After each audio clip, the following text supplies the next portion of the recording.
Magandang araw mga kabaro, no? Outfit check tayo. Bali yung uniform natin dito, no? White tayo na parang chef.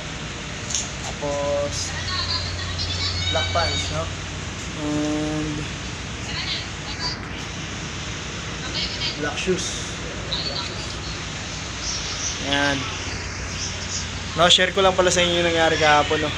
Bali masaya tayo kasi nagkaroon tayo ng konting biyaya kahapon, no? Nakatanggap yung kasama natin sa trabaho ng ng tip, no? 50 real. Naambunan tayo niya ng 10 real, no? Kaya sa mga nagtatanong nga pala, no, kung may OT dito sa aming trabaho. Opo, meron po, no? Depende po yan sa mapupuntahan yung branch ko po. Yung branch nyo po ay malakas, no? Maraming tao. Asahan nyo po may OT yan. Bali po yung 32K nyo sasahurin sa isang buwan. Umasa po kayo, mas mataas pa po yung sasahurin nyo, no?